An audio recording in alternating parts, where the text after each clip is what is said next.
réinventer. Tu peux inventer le taf que tu veux, tu peux faire une lettre comme tu veux. Si c'est juste pour toi, bah tu ne vas que pouvoir grandir. Ça ne veut pas dire que ça va marcher dans le sens où je vais avoir du taf, mais ça va marcher dans le sens où je serai intègre et alors je vais avoir accès à un état de paix.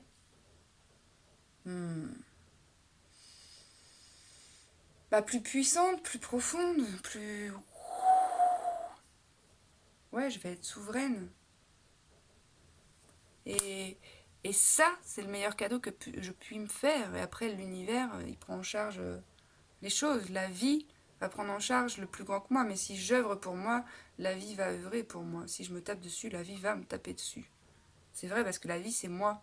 Donc le petit moi conscient, il peut planter des graines. Et après, l'inconscient, le tout, la vie, la source, elle prend en charge quelque chose de bien plus grand que moi. Mais moi, j'ai observé à travers mon expérience que ce qui est juste pour moi n'est pas forcément ce que le petit moi veut. Mais dans l'après-coup, je me dis, oh hostia, ça n'aurait pu se passer différemment. Et grâce à ça, maquet, j'ai grandi. Et voilà, la vie, c'est ça, on grandit en permanence. On évolue. Je vais te partager un petit texte. On verra bien ce que ça donne. C'est de Stéphane Schillinger. J'aime beaucoup, beaucoup, beaucoup. Attention. Alors, le San Pedro, cactus sacré appelé Huachuma, en vente libre au Pérou, donne à Cusco des odeurs d'au-delà et à ses rues des airs de Styx. Castaneda me tient la main droite, Huxley la main gauche. Nous réalisons que nous n'avons jamais été aussi sobres qu'en cet instant. Et notre gloussement fait écho au grand éclat de rire cosmique qu'est la vie. Les portes de la perception se sont ouvertes sur un terrain de jeu sans limite. Un univers immense et scintillant dans lequel jouent et s'ébattent autant d'idées sous forme d'esprit, venus me caresser le visage en me murmurant l'importance du présent et du jeu. Non pas ce jeu mesquin que l'on ferait de nos congénères, mais du jeu sacré de la vie, auquel nous avons accordé un caractère dramatiquement sérieux. Un jeu devenu grave, auquel nous avons prêté bien des règles, et dont la seule qui suffirait à le jouer vraiment serait celle de l'instant présent. Merci Stéphane. Viens, je t'offre l'occasion de te transmuter. Mais oui, mais c'est la vie. La vie ne fait que ça, nous offrir des expériences pour qu'on transmute, pour qu'on fasse les alchimistes, pour qu'on transforme le plomb en or, pour qu'on transforme nos croyances limitantes en croyances illimitées, pour qu'on se saisisse de ce qui se goûte dans la source même qu'est la vie, à savoir l'abondance, les miracles. Mais tout, absolument tout est pris en charge et bien orchestré selon le plan divin, l'âme du monde, appelle ça comme tu veux, qu'importe. Mais tout existe pour une seule et même raison, grandir et se rapprocher de soi. Mais même les épreuves, les plus complicados, hein, se rappeler à ce que nous sommes. Quelque chose de bien plus grand, mon ami. Voilà, c'était au début, je crois que j'ai parlé d'intégrité. Bah oui, je peux m'égarer vite, hein. Puis comme tu vois, c'est one shot, hein, c'est spontané, alors bon, bah c'est moi quoi. Et puis des fois ça plaît, des fois ça plaît pas, but it's alright. Moi ça me plaît en tout cas de transmettre. Moi ça me fait vibrer, là, puis ça me fait sourire. Donc voilà, moi ça me met de la joie dans ma vie. Donc c'est bien pour ça que je le fais, c'est pas produire du contenu pour du contenu, parce que tu vois bien que je suis pas du tout régulière, tu vois bien que j'ai pas du tout un studio d'enregistrement, tu vois bien que j'ai pas un papier, c'est spontané. Je crois qu'il est nécessaire aussi de retrouver notre spontanéité qui a été étouffée par plein d'injonctions. Mais juste observons en fait, dans les différents aspects de notre vie, comment nous sommes. Voilà, il faut se faire le cadeau d'être intègre, d'être honnête, de se dire ah bah non mais là je suis pas bien là. Je suis pas bien, ça me tend. Pardon. J'ai passé mon temps à me dire qu'il fallait du temps pour dormir. Maintenant je crois qu'il est important de s'aimer autant, au moins qu'on aime le temps. Bref, c'est improvisé. Oh non, c'était à la base une chanson, mais après les paroles, je les ai rajoutées. Enfin, je les ai un peu changées. Voilà, moi je te souhaite tout le courage d'être intègre et d'être toi. Et si tu ne fais qu'expérimenter des choses qui ne sont pas tiennes, il se peut que ta vie soit souffrance. Si tu ne fais que vivre des choix depuis des espaces où il le faut, parce que sinon, qu'est-ce que Billy Boy ou Janine va te dire, ou Machine elle va être vexée, ou Machine elle va être triste, bah c'est pas ton problème, ça. Comment ça, c'est pas mon problème, la tristesse de l'autre, et ça va pas, non, je vais pas rendre l'autre triste. Non, mais c'est pas ton problème quand même. Et là, tu te positionnes en tant que... Tu influences le cours de la vie. Alors que la vie en toi, tu sais très bien qu'elle veut se goûter comme ça, mais le petit toi, il veut se goûter comme ça. Et là, c'est créé une dissonance.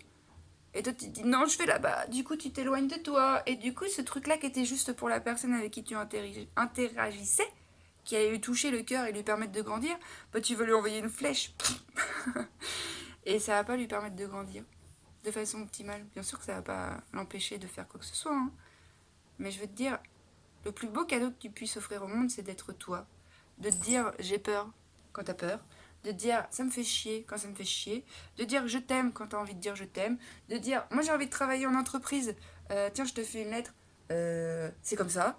De dire moi aujourd'hui je vais rester au lit toute la journée parce que c'est ça qui me... Eh bah fais-le mon grand, fais-le ma grande, tu as tous les droits. Sois intègre, nourris tes besoins. C'est tout ce que je te souhaite. Alright? Oh là là, je crois que je vais faire des conférences. Si tu veux que je vienne chez toi faire une conférence intuitive, avec quand même quelques thématiques, que tu me dises ah ouais, Céline, tu veux pas venir chez moi? Je rassemble quelques personnes, et paf, tu parles de ça. Et ben, on se laissera alors imprégner par ce qui se goûte dans l'instant, moi la première, et puis nous échangerons et nous grandirons ensemble. Et ce sera merveilleux. Voilà, si tu veux, bah t'hésites pas, tu sais comment me contacter, je crois. Et puis d'ici là, je te souhaite plein de belles choses. Je te souhaite d'être intègre, pour intégrer ce que tu es. Oh, intègre. Oh, c'est merveilleux la langue française. Allez, bon courage, mon ami.